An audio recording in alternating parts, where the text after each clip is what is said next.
Breaking news this afternoon, details of what you can expect tomorrow in Jim Chalmers' budget when it comes to the all-important question of energy prices. Andrew Clennell is with me at the desk at Parliament House. Andrew, you've got exclusive information as to what the budget will include when it comes to what's a massive increase in power prices. That's right, Kieran. So the federal government has been warned that power prices could rise by as much as 50% next year by the Australian Energy Regulator, sources have told Sky News. You heard me right, 50%.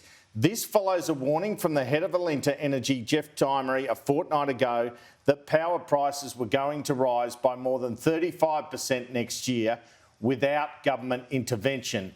Well, government sources have told Sky News, after I began looking into this story this morning, the budget will contain a forecast for energy price rises between 30 and 40% next year. The Treasurer, Jim Chalmers, has already said on several occasions that the biggest pressure confronting inflation is power prices. But electricity is the one that I think most about. I think it is going to be the most problematic aspect of it, of our inflation problem. Well, sources tell me much of it is to do with the war in Ukraine and the cost of coal and gas. One source said the increase would be 99% to do with the war in Ukraine.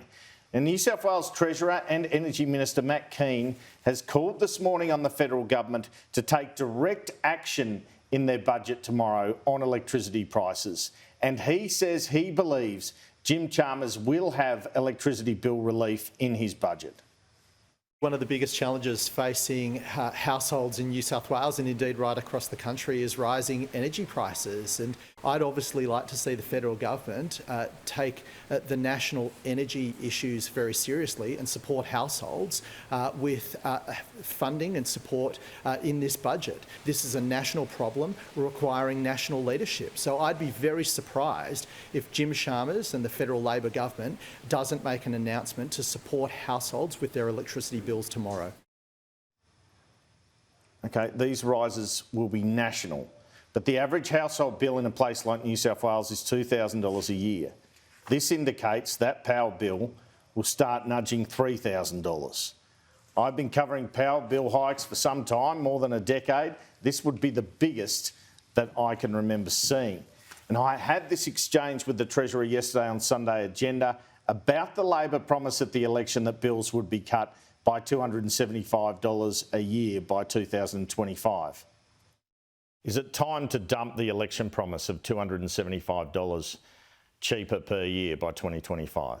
Well, I think the modelling that was based on goes to something which is broadly accepted right across the board, which is renewable energy is cheaper and cleaner energy. I still believe that the impact on energy prices of cheaper, cleaner, more renewable, more reliable energy will have a positive impact. Is it time to admit that that promise, I think in December 2021, that they'd be $275 cheaper from that time, just ain't going to happen?